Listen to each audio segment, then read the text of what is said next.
Welcome back to the Deep Dive. Today we are looking at something that honestly feels a bit like a glitch in the Matrix. It is January 2026, and we are talking about a physical music album, CDs, photo books, the whole thing, that just sold 1.65 million copies in one day. In an era where streaming is supposed to be king, that number, it really shouldn't exist. It's a total outlier. Exactly. We're talking about the K-pop group ENHYPEN and their new release, the Sin Vanish. But we are not here to review the choreography or the fits today. No. We're here because we have this fascinating internal document in front of us, the ENHYPEN brand narrative strategy.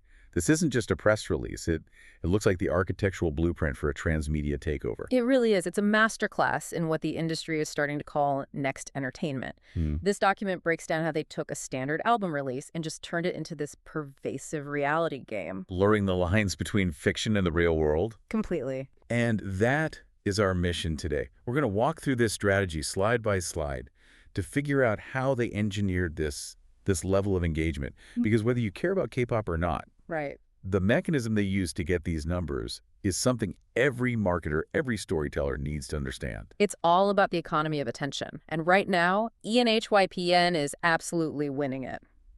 So let's start with the hard data. Page 1, commercial performance and macro impact.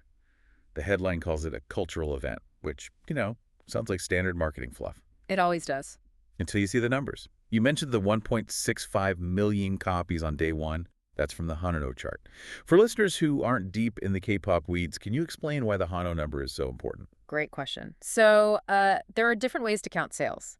Some charts count shipments, what you send to stores.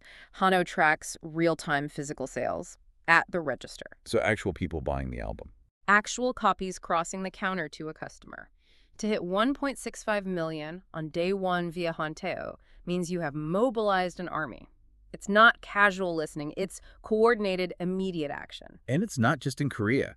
The document highlights the global spread #1 on iTunes worldwide with big dominance in markets like Brazil, India, Turkey, and Japan.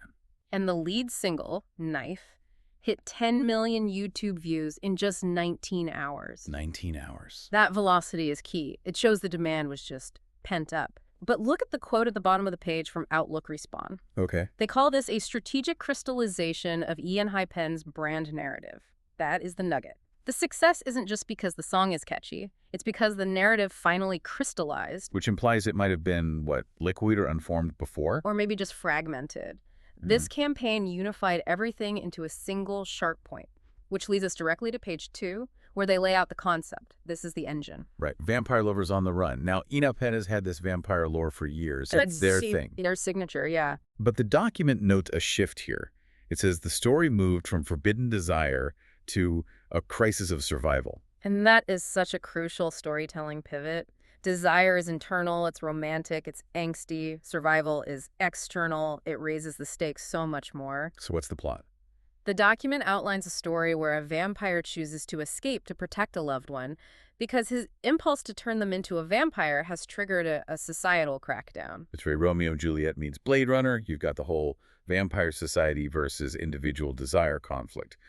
But is this just a cool fantasy story, or is something else hooking the fans? Why does this resonate so hard right now?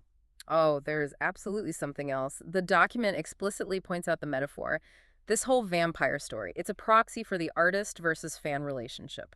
Wait, how so? Well, think about it. The relationship between an idol and a fan is driven by this intense love, right?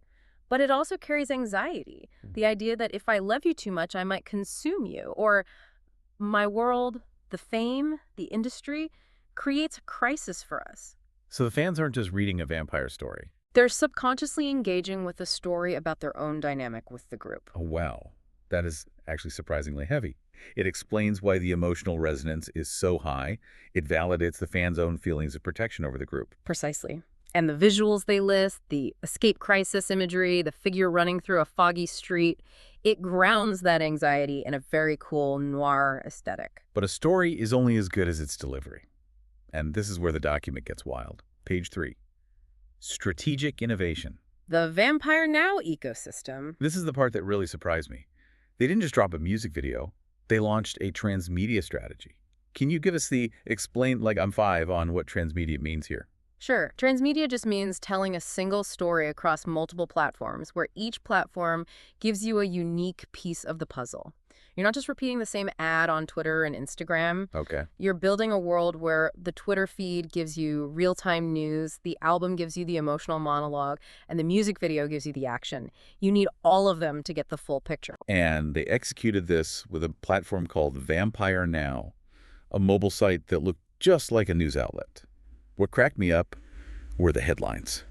You have these core lore updates like, urgent enforcement group dispatched to Gangnam District. Right. Very serious, keeping the tension high. But right next to it, under lifestyle, you've got why modern vampires are switching to memory foam mattresses. It's brilliant, isn't it? It's hilarious. But why do that? Why undercut the drama with mattress talk? Because it creates verisimilitude, the appearance of being real.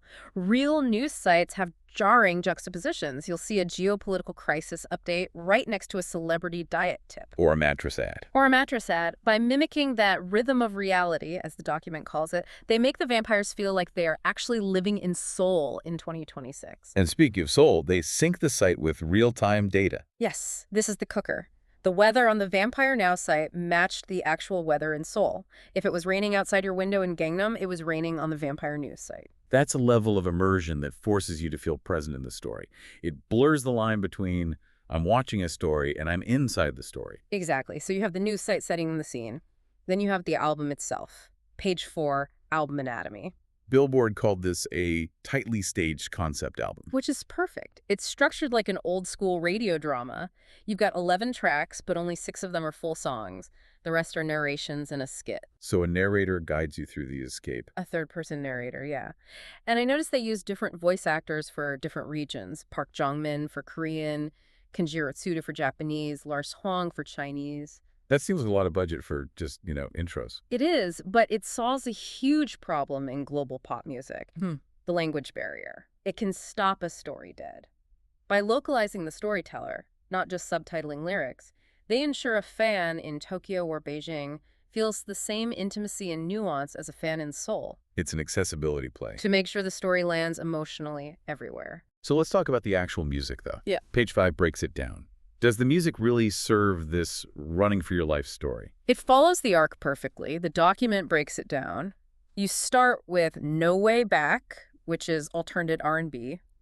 They describe the tone as fatalistic. It's the moment you decide to run. An irreversible choice. Then you hit Big Girls Don't Cry, which seems like a big pivot. It is. It's sleek pop. It provides that moment of attitude and control in the chaos. Like, I made this choice and I'm owning it. But then, crucially, you get Lost Island. The atmospheric ballad. Right. In every chase movie, there's that scene where the characters hide out and just breathe. That's Lost Island. The document calls it a momentary refuge, heavenly yet lonely. And then Sleep Tight, the emotional exhale. The quote here is haunting.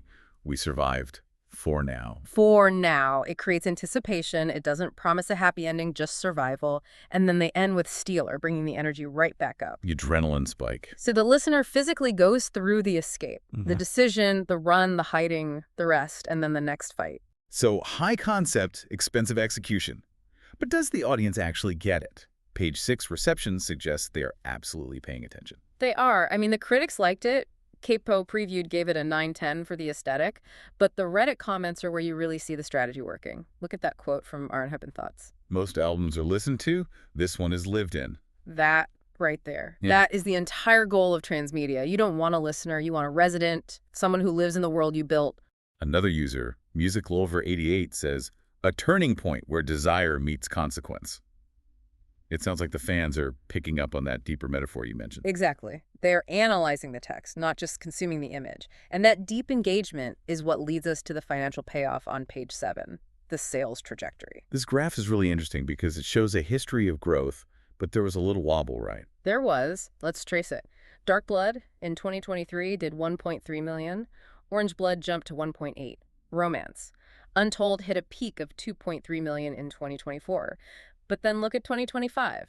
Desire. Unleashed drops slightly to 2.1 million. A small contraction. And in the hypergrowth world of K-pop, even a small contraction can be scary. It suggests you've peaked. But then the sin, Vanish, hits 1.65 million on day 1. Right. that huge spike labeled Day 1 record. That spike completely invalidates the idea that they peaked. It proves that by switching the narrative engine, by making it a crisis instead of just another romance, they reignited the entire fan base. It shows urgency. People bought it immediately because they needed to know what happened next in the story. And context is everything. Page 8 lays out the multi-year narrative arc. If you just parachuted in today, you might not get why people care so much. It's like jumping into season 4 of a TV show without watching the rest. Exactly. We went from the awakening to the fate, then the romance, the modern vampire boyfriend era, then forbidden desire caused all the trouble. And now the escape is the climax. This is the season finale. Which explains the intensity. I want to go back to how they pulled off the reality blurring, though. Page 9 has a quote from their agency, The Lift Lab, that I think is the most important takeaway here. Oh, yeah. What mattered most was not tricking the audience, but borrowing the language and rhythms of the real world. That is such a vital distinction. A hoax tries to fool you. This strategy, this alternate reality game, it asks you to play along. The suspension of disbelief. It invites you in, and the Venn diagram here shows it perfectly. Reality on one side, weather, news formats, and fiction on the other, vampires, enforcement groups, and the overlap in the middle Is immersion. And that's where the fans live. They're hunting for clues, using the hashtags, checking the weather. They are active participants. They aren't just consuming the product, they're helping generate the atmosphere around it. So we've reached the climax. The sales are huge. The story is peaking. Where do they possibly go from here? Page 10, Future Outlook, drops a bit of a bombshell. The track, the beyond. This is the risk. The document suggests this signals the end of the vampire focus era. Wait, really? They just built this massive, incredibly lucrative machine, and now they're just going to turn it off. From a business perspective, that seems brave. Maybe foolish. It's the innovator's dilemma. If you stick with the same gimmick for too long, it gets stale. It becomes a caricature.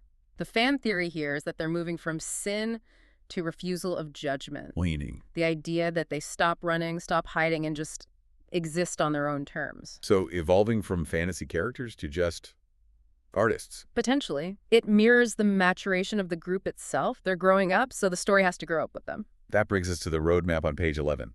The document claims ENHYPEN has established a blueprint for next entertainment. And I think it has. It's that dual-layer approach. That's the legacy. You can be a casual listener and just enjoy the pop song Big Girls Don't Cry. But if you want to go deeper, there is a deep participatory universe just waiting for you. It creates tiers of fandom without alienating anyone. And the Reddit quote at the end sums it up perfectly.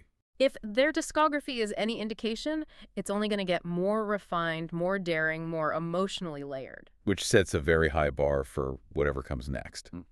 So let's wrap this up. We've covered a lot of ground here. I want to make sure the listener walks away with the full picture.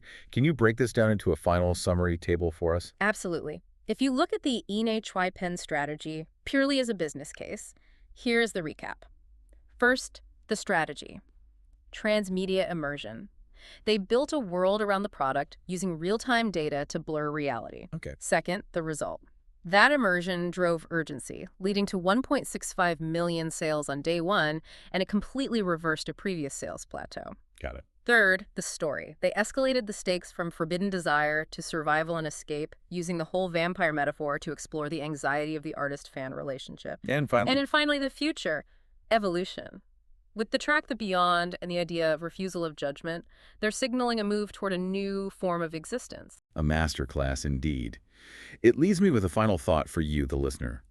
We are seeing entertainment move from just listening to an album to living in the timeline. If the future of fandom is active participation in a fictional world, where does the performance end and the real person begin? Are we all just becoming characters in each other's content strategies? That is the question. Something to chew on. Thanks for diving deep with us today on ENHYPEN's The Sin, Vanish. We will catch you on the next one. See you then.